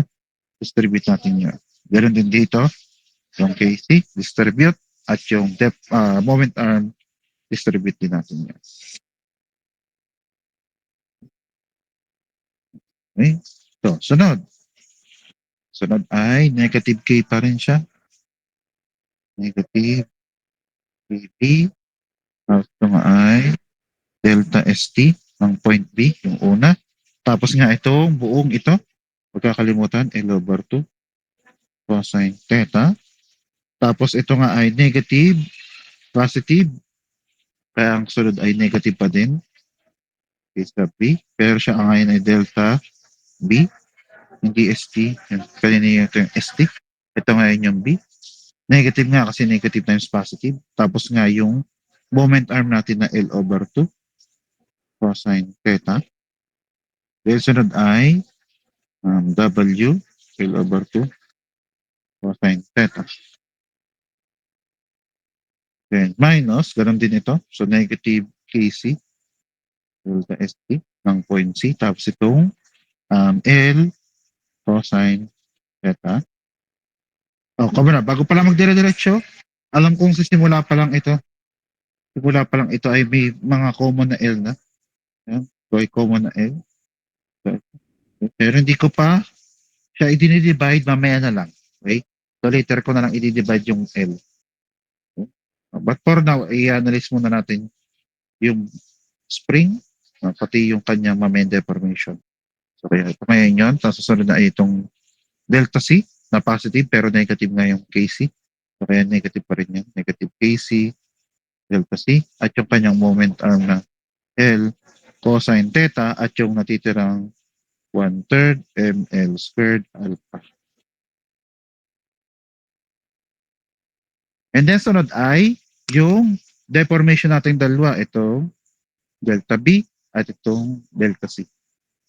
Delta C. Delta B at yung delta C. Kasi kung napansin nyo, yung delta B ay yung side na ito, ng triangle. Ito rin yung delta C. Ito rin yung side ng triangle, which is itong side ng triangle na ito. Ito at ito. So therefore, ito ngayon yung ating delta B. Itong line na ito.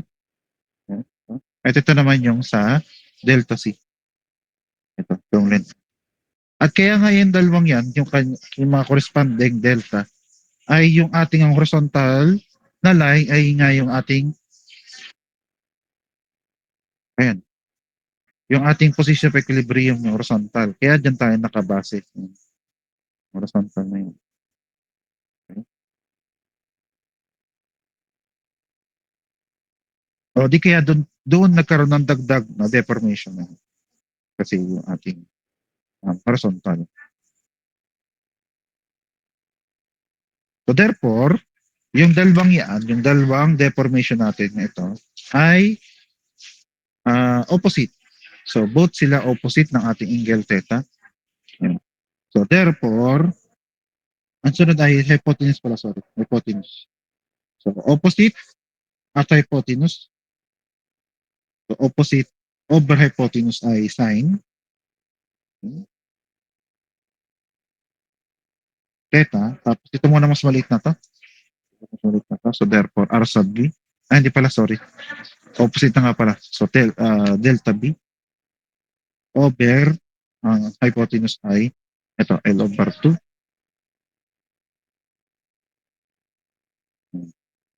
Tapos ang sunod niya ay kailangan natin yung delta B. Cross multiply yung L over 2 doon. So kami kakaroon tayo ng L over 2. Pero sine na ng theta. At yung sa C naman ito, which is again, same angle, opposite din siya. Kaya sine theta, pero delta C, over yung buong habang ito, na dalawang kalahati ay isang buo. Kaya L, so therefore delta C ay L sine theta. Which is itong dalawang ito, yung gagamitin natin para makuha yung values na ito. Or papalit natin dito sa dalawang ito. Negative KB, delta ST ng B, L over 2. Ito. AB. Ito nga ay papalitan natin ng ito, L over 2 sin theta. Theta. L over 2 cosine theta. Dito tayo kukopihin lang natin W. L over 2 cosine theta. Then minus KC delta ST. L cosine theta minus KC. Ayan nga, ito, papalitan natin ito, which is L sin theta. L sin theta. Then L cosine theta. At pagkasyahin natin, squared alpha. 1/3 ml squared alpha. Yan. Nagkasya. Pinagkasya. Yeah. Then, sunod ay, ayan, ang sunod ay kompleto na kasi yung ating trigonometric function na cosine, cosine, cosine, cosine, cosine, at cosine, at yung sine. Ito ang sine, at itong sine na to. So dahil kompleto na yung ating sine at cosine, we can now proceed with our approximation at a very small angle from 0 to 10 degrees ng ating angle na ang ina-approximate nga natin ay sin theta ay equal sa theta and cosine theta is equals to 1. So, isabihin, yung lahat ng may underline, so underline, cosine, ay magiging equal na to 1, kaya pwede nang tanggalin yung lahat ng may cosine na to. Pero yung mga sine ay papalitan nga natin ng gagawin natin ng theta. So, yun ang sunod na natin gagawin. So, kaya ito ay magiging negative AB delta ST ng point B. Pero meron pa rin tayo ditong L over 2. Pero nawala na yung cosine syempre kasi nga naging equal na siya to 1. Tapos negative KB. Pero ito ay L over 2 theta. Kasi nga sin theta is theta. Yung sin theta ay naging theta. Pero ito ay L over 2. Then ito ay W times L over 2 na lang kasi wala na nga yung cosine. Then minus K sub C delta ST. Ito nga ay L na lang. Then minus K sub C. Ito nga ay L theta. Dahil theta. Then ito ay L na lang. Kasi nga ang cosine theta ay equal na sa 1. Plus 1/3 ml squared alpha. At nung matanggal yung ating sine cosine, ang sunod naman natin tatanggalin ay isang ano muna, isang L over 2 muna. Pwede namang L, pero mas maganda kasi kapag L over 2 kasi wala na tayong intindihing 1 half. 1 half, 1 half, 1 half. Tanggal na yung 1 half. So lahat ng ito ay reciprocal na ng L over 2 which is 2 over L. Para tanggal na yung L over 2 ito. Yung isa dito. Mamaya yan. Isa nyo lang yung isa. Tapos ito, kung napansin nyo ay L lang yung natanggal. Kaya mamaya dapat yan ay merong 2 at ito ay merong 2. Again, yung sinulat ko ditong 2 ay kung napansin nyo lapis, yun ay dapat ay later buburahin para hindi kayo merito. Ang reminder lang siya na i-multiply natin sa 2 yung susunod na linya. Okay? So reminder lang yan. Hindi yan part ng solution. Kaya nga kung napansin nyo, ginagamit ko ay lapis para yan ay mabubura. Reminder lang kasi siya. So negative KB delta ST sa point B. Ito ang matitira na lang ay ito. So negative KB tapos L over 2 theta. Then plus the weight. Weight na lang siya. Wala na nga yung 1 half na yun. O L over 2. Ayan na nga. Ayan. Huwag ka nga kalimutan na ito yung may times 2 pa ng KC delta ST ng point C. Kasi ito rin ay may times 2. Ayan. May times 2. Minus 2. KC. L theta na lang siya. Wala na nga yung isang L. Tapos ito, ayan, nabuwasan to ng isa. Nakalimutan ko to. Nabuwasan ng isa. Pero, yan ha, may 2. So, ito ay magiging 2/3 na siya. Kasi 1 times 2 ay 2/3. Tapos, ml na lang as alpha. Then, the next, ayan, kung napansin nyo, unti-unti na siyang umiikli. Ang sunod natin gagawin ay babalikan natin yung at state ng equilibrium natin. Na kung saan, ang nakuha nga natin ay ito. Ito. Hindi ito. Ito kasi may RY pa. Kaya ito yung gagamitin natin. Na W, unahin ko yung W para mas madaling makita. Na W ay equal sa dalawang ito. Kopyahin ko lang. Hindi lang ko kopyahin. So KB delta ST ng point B plus 2 KC delta ST ng point C. Ayan na pala. Na kung saan, yung weight na ito, ito pala no, ito rin dahilan kaya yung weight natin sa simula pa lang ay hindi natin pinapalitan ng product ng mass at acceleration due to gravity. Para pagdating dito, weight pa rin siya. Kung saan yung weight na yon ay ito nga yung value. So papalitan natin ito. Ito. Ito nga unang term na to ay ito rin pero minus. Diba? Ito rin pero negative. Tapos itong padalawang term na to ay ito rin pero negative. So, ito nga ay papalitan natin ito.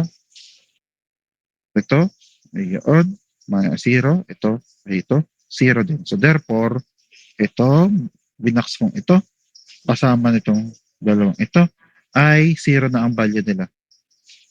0 na ang value nila. Ito, at niyo. So, kung 0 na ang value nila, so, ang tira ay negative K sub B. Ito nga ay L over 2, theta.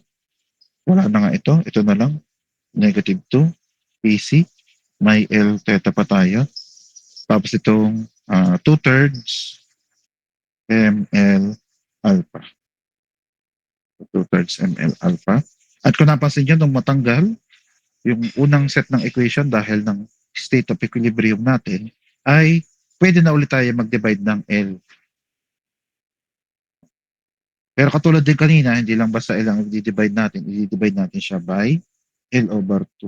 So pag dinivide, i-multiply ko na lang ng reciprocal ng L over 2. Pwede namang divide, pero pinapakita ko na pwede pa rin tayo mag-reciprocal. So kaya ito, tanggal na ito. Ito, L lang yung natanggal. Yan. Kaya katulad din kanina, magkakaroon din dito mamaya ng 2. So as well yung dito, L lang yung natanggal. Pero may 2 pa dito kasi 3 naman ito. Yung 2. So dito ay mayroon pa tayong isisingit na 2. So therefore, ito ngayon ay magiging negative KB.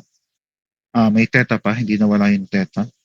Tapos ito ay negative 2 KC. Yan, nakalimutan ko na nga. Kaya nga, lagyan natin ng pangtanda eh. Hindi nga siya 2. Kaya nga ay 4. 4. 4 KC. May theta pa. Then, ito na nga ay, yan, 2 times 2 ay 4 din, pero divided by 3. Wala na nga yung L, kaya siya ay M, tapos alpha. And then, sa taas na lang, pero ang sunod kong gagawin ay, papactor out ko yung theta, again, hindi siya i-divide, kasi dito lang siya common. Factor out natin yung theta at yung negative dito sa side na to. Theta at negative. So, magkakaroon tayo ng negative. Lagyan ko na ng boundary para maliwanag. So, negative, pinactor out natin. Tapos may KB plus. Plus siya kasi nga pinactor out natin yung negative. Tapos kung napansin nyo, 4KB lang ang nilagay ko. Kasi nga pinactor out natin. Samahan din ito. Yung theta. Pinactor out natin yung theta. Yun. Then equal pa rin naman siya sa 4/3 M alpha. Then ito, lipat natin sa kabila. So pag nilipat sa kabila ay unahin ko itong 4/3 M alpha. Na ito nga, ayan, kaya nga pinactor out yung negative kasi pag lumipat dito siya ay magiging positive na. KB plus 4KC. Ito. Di wala nang natira dito. Kung walang natira ay equal na nga siya to 0. Na kung saan nga ang alpha ay equal sa theta double prime.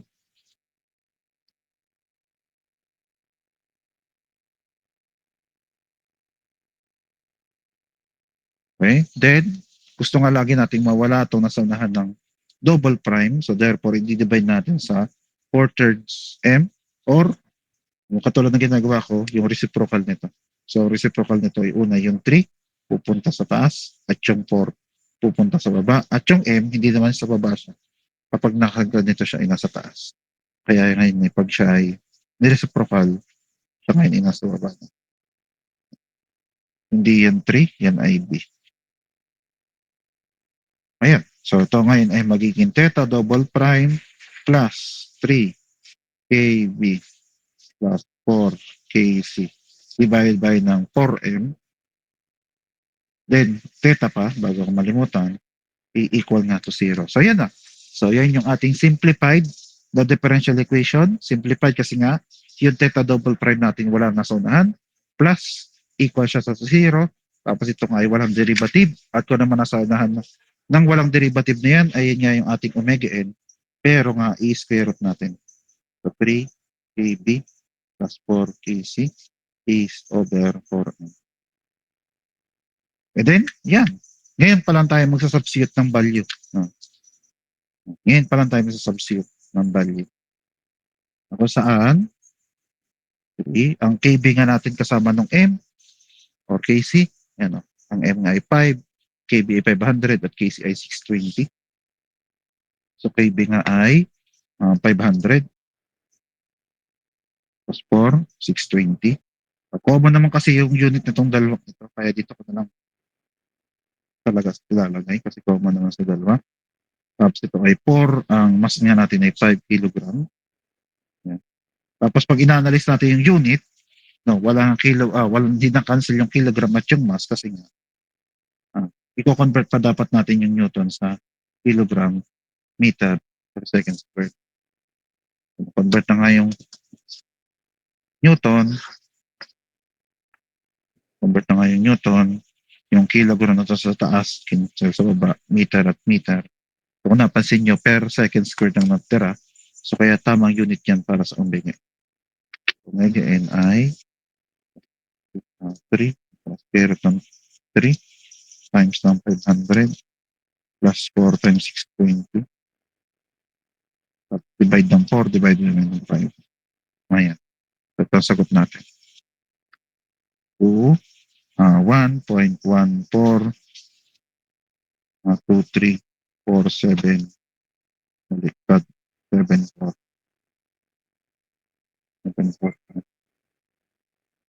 Ayos pa ba? Naintindihan pa ba? Yes po, sir. Okay. Second, and then omega n ay equal sa 1.14, then ito na ay 24. So may radians per second. Then sunod ay period. So period ay dito na lang, kahon ko na lang siya dito. So period ay equal sa 2 pi over omega n. Ang omega n nga ay ito, yung kompleto. 1.14237451 radians per second. Ito nga ay 2 pi radians. So period ay equal sa ito pa din. I-divide lang natin siya sa 2 pi. Ayan. Ayan. Basta yan. 0.29718447. Then, second na lang kasi nga cancel na yung radians. So, put natin ay 0.297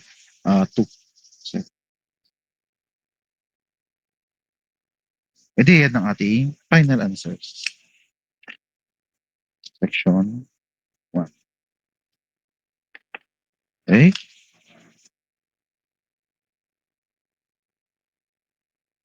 Yan. Kasya naman. Kasya naman. Pakisabi nga kapag nakuha ng screenshot.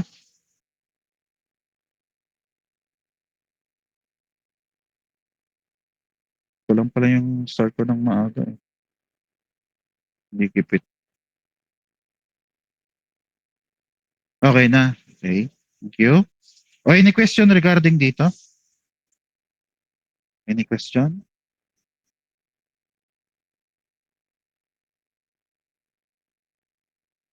Wala naman. At katulad ng sinabi ko nung unang yung una nating free vibration ng rigid body, yan pa nga lang inagsisimula yung ating computation pa lang. No? Ito.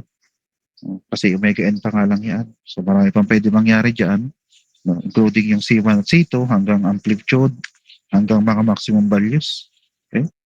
Marami pang pwede mangyari dyan. Tapos, siya, antay muna ha. Wala mo nang aalis. Salamat.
Kita ba yung yung link na pinis ko sa chat box?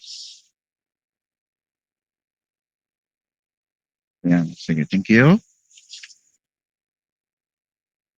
Pakisagutan niyan ha. Again, pakisagutan. Kami ang kinukulit niyan pag hindi niya sinasagutan ha. Kaya pakisagutan ng mud card yan may mud card. Tapos, sa yun. So, yun kaya kong discuss. Tapos ang exam ay wala pa akong may comment kasi wala pa akong gawa. Paantay na lang sa midterm. Anyway, kung ngayon, baka di ko rin para ma-announce. No? Basta wala pa akong may comment tungkol sa exam. Kasi wala pa akong gawa. Okay? Ayun, sige. Dahil alas 10 na rin.